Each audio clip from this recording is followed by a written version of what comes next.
अस्सलाम वालेकुम, welcome to clean visa services. आज की वीडियो में मैं आपको बताऊंगा कि यूएई किस चीज़ का मुखफ़फ़ है या जिसको आप उर्फ़े आम में दुबई का वीज़ा कहते हैं।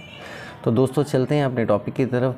यूएई यूनाइटेड अरब एमिरेट्स इसका मुखफ़फ़ है। यूनाइटेड अरब एमिरेट्स मुत्तहिदा अरब अमारात। अगर आप में से कोई भी बंदा दुबई जा चुका है या दुबई जाते हैं या आप दुबई का वीज़ा लेते हैं तो वो आपका यूएई का वीज़ा होता है, जिसमें 7 रियासतें शामिल हैं।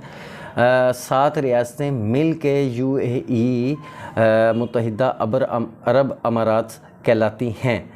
तो इसमें दुबई जो सबसे ज़्यादा मशहूर है, क्योंकि वहाँ के बुर्ज खलीफा है और वहाँ की जो मसाजिद हैं, वहाँ के जो पाम जज़ायर हैं, वहाँ के जो नखलस्तान, वहाँ खजूरों के जो बाग हैं और टूरिस्ट अट्रैक्शन जो है वो दुबई की सबसे ज़्यादा है, जिस वजह से यूएई का वीज़ा या दुबई का वीज़ा ये दोनों चीज़ें आपस में गुम हो जाती हैं। तो मैं आपको आज बताऊंगा कि यूनाइटेड अरब एमिरेट्स जो हैं उसमें कितनी रियासतें हैं और ये कौन कौन सी हैं। तो मैं बताता हूं कि दिसंबर 1971 में मुत्तहिदा अरब अमारात 6 अमारात Abu Dhabi, Dubai, Sharjah, Ajman, Umm al Quwain और फजीरा का फेडरेशन बन गया था। जबकि जो 7वीं अमारात है, इसमें 7वीं एमिरेट है, वो 1972 में वफाक में उसने शमूलियत इख्तियार की और उसका नाम था रासुल खैमा। अच्छा, Abu Dhabi, Dubai, Sharjah, Ajman, Umm al Quwain और फजीरा और इसके अलावा रासुल खैमा, ये 7 रियासतें अगर मिलती हैं तो इसका मतलब है ये यूनाइटेड अरब एमिरेट्स मुत्तहिदा अरब एमिरेट्स हैं। अब दुबई का मैंने आपको बताया कि वो सबसे ज़्यादा मशहूर है, जिस वजह से यूएई का वीज़ा जो है होता है उसको ज़्यादातर लोग दुबई का वीज़ा ही समझते हैं। तो चलते हैं, इसमें आपको मैं बताता हूँ।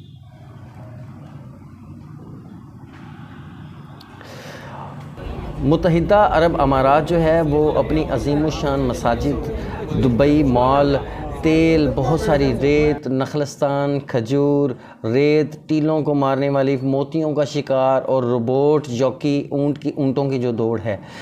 ऊँटों की दौड़ में सबसे पहले जो थे, जो पुरानी दौड़ थी उसके अंदर बच्चे जो जितने भी अगवा होते थे, छोटे बच्चे, वो ऊँट के वो कोहान जो है उसके ऊपर बिठाते थे।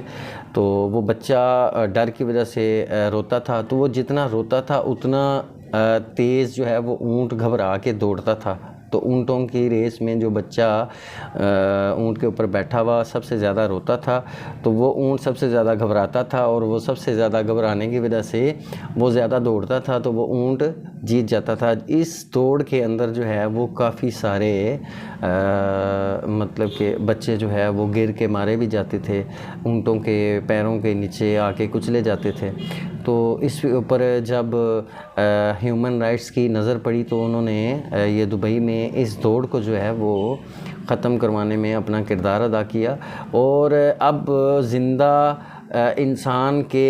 बच्चों की बजाय ऊँटों के ऊपर एक रोबोट है जिसमें से बच्चे के चिल्लाने की आवाज़ आती है। तो वो जितनी मतलब कि आवाज़ वो रोबोट अब उन्होंने कोहान पे फिट कर दिए हैं जो आवाज़ निकालते हैं बच्चे के रोने की या मुख्तलिफ़ आवाज़ निकालते हैं, जिससे जो ऊँट है वो घबरा के दौड़ता है। तो अब ये बच्चों वाला जो सिस्टम है वो इसमें से निकल गया है। बहरहाल वीडियो कहीं और चली जाती है। तो इसके अलावा अबू धाबी जो है, अबू धाबी इन 7 स्टेट्स में से जो अबू धाबी है मशहूर जो जाना जाता है वो तो दुबई है, लेकिन इनमें सबसे अमीर रियासत अगर कही जाए तो वो अबू धाबी है। इसके अलावा अगर आपको बताया जाए तो मुत्तहिदा अरब अमारात मतलब कि ये 7 रियासतों की जो टोटल आबादी है वो 9.8 मिलियन है, जो कि कम से कम 200 कौमियत के लोग जो हैं वो इकट्ठे यहाँ पे रहते हैं, जिसकी वजह से इनकी आबादी 9.8 मिलियन ये कोई बहुत ज़्यादा नहीं है। 1 मिलियन 10 लाख का होता है, तो 9 मिलियन 90 लाख हो गए, तो तकरीबन आप कह सकते हैं 1 करोड़ के करीब ये 7 रियासतों की आबादी बनती है। सरकारी ज़ुबान अरबी है और इनका आपको मैं बता दूं कि इस्लाम इनका मज़हब है। और इसके अलावा मुत्तहिदा अरब अमारात दुनिया का तीसरा सबसे बड़ा तेल पैदा करने वाला मुल्क है। मुत्तहिदा अरब अमारात के पास दुनिया का बुलंद तरीन टावर है जिसको हम बुर्ज खलीफा के नाम से जानते हैं।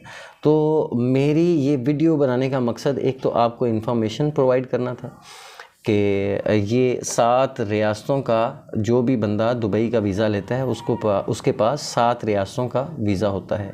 दूसरी बात, दुबई, आजकल लोग दुबई दौड़ दौड़ के जा रहे हैं कि हम वहाँ पे काम करेंगे और वहाँ से काम मिलेगा और हम वहाँ अच्छे खासे पैसे कमाएंगे। बात उनकी ठीक है। लोग आजकल जो पाकिस्तान के हालात हैं उसके मुताबिक हर बंदा, हर औरत, हर बच्चे ही तकरीबन ये सोच रहा है कि हम पाकिस्तान छोड़ के चले जाएं और पाकिस्तान से बाहर शायद उनका फ्यूचर होगा। लेकिन ऐसी घबरा के जल्दी के चक्कर में वो अपना नुकसान करवा लेते हैं, प्लानिंग करके वो नहीं निकलते। तो मैं आप सब दोस्तों से, जो भी सुनने वाले हैं, उनसे यही गुजारिश करूँगा कि जो लोग भी दुबई जाना चाह रहे हैं तो इस टाइम दुबई का वीज़ा अप्लाई करना चाह रहे हैं या दुबई जाना चाह रहे हैं, तो मैं उन सब दोस्तों को मेरा मशवरा है कि इस टाइम वो दुबई ना जाएं, इस टाइम वो दुबई का ट्रैवल ना करें, इन यूएई का ट्रैवल ना करें। उसकी वजह ये है कि अब से ठीक तकरीबन 1 माह के बाद रमज़ान शुरू हो रहा है और रमज़ान के अंदर जितने भी सरकारी दफातर हैं उनका जो ड्यूटी का टाइम है वो तकरीबन 6 घंटे कम हो जाता है। और खाना पीना वहाँ पे बहुत मिलता है, खाना पीने के बहुत स्टॉल्स लगते हैं, वहाँ पे बहुत खाना पीना मिलेगा आपको, लेकिन आपको काम नहीं मिलेगा। अगर आप काम ढूंढने के लिए दुबई के विज़िट पे जा रहे हैं तो आप इस महीने में अभी या इस थोड़ी देर बाद रमज़ान शुरू हो रहा है, रमज़ान में आप दुबई का ट्रैवल बिल्कुल ना करें, यूएई का ट्रैवल बिल्कुल ना करें, क्योंकि आपके सारे पैसे ज़ाया होंगे। 1 माह का अगर आपका वीज़ा है या 2 माह का भी वीज़ा है या 3 माह का वीज़ा भी है तो आप इसमें से ये रमज़ान के महीने में दुबई या यूएई का ट्रैवल बिल्कुल ना करें। वहाँ पे आपको काम नहीं मिलेगा, वहाँ पे बहुत गर्मी है और रमज़ान शुरू हो रहा है जिसकी वजह से लोग अपने दफातर जल्दी से जल्दी बंद करके चले जाते हैं। खाने पीने की आपको कोई टेंशन नहीं होगी क्योंकि वहाँ मतलब कि खाना पीना रमज़ान में बहुत खैरात वगैरह वो जो है वो लोग बांटते हैं।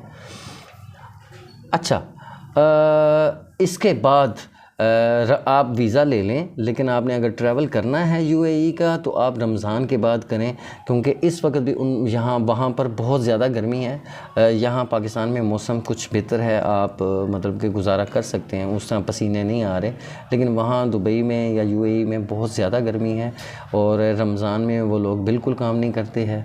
और आप अगर रमज़ान में वीज़ा ले लेते हैं, रमज़ान के बाद ट्रैवल करते हैं, ईद के फ़ौरी बाद अगर आप ट्रैवल करते हैं तो उसमें आपको ये है कि वहाँ जो सबसे ज़्यादा काम आपको मिलता है वो है इसका एयर कंडीशन का। तो स्किलफुल आदमी, जितने भी स्किलफुल आदमी हैं वो सारे ही जाएं यूएई। जो अनस्किल हैं, जिन्हें कोई काम नहीं आता, वो सिर्फ़ इस बात को आज़माने के लिए जा रहे हैं कि हमें वहाँ पे हो सकता है काम मिल जाए, तो वो बिल्कुल ना जाएं। अगर आपके पास स्किल नहीं है, आप कोई ना कोई काम अगर आपको आता है जिसमें आप माहिर हैं तो आप यूएई जाएं, वहाँ आप जॉब्स ढूंढें, लेकिन छोटी ईद के बाद, तो फिर आपको काम भी वहाँ पे मिलेगा और आप वहाँ काम कर भी सकते हैं। वरना आपका जो 1 महीना है वो आपने घर बैठे आपने गुजार देना है और सारे खर्चे आपने अपने पल्ले से करने हैं, अपना भी नुकसान करेंगे, घर वालों का भी नुकसान करेंगे और वहाँ पे बहुत ज़्यादा परेशानी का शिकार भी बनेंगे। उम्मीद है आपको मेरी वीडियो अच्छी लगी होगी। आपने मेरा YouTube चैनल सब्सक्राइब नहीं किया तो आप मेरा YouTube चैनल सब्सक्राइब कर लें, बेल आइकन प्रेस कर दें ताकि नई आने वाली तमाम वीडियोस की नोटिफिकेशन आपको इजीली मिल सके। चलते हैं, मिलते हैं आपको नेक्स्ट वीडियो में। अल्लाह हाफिज़।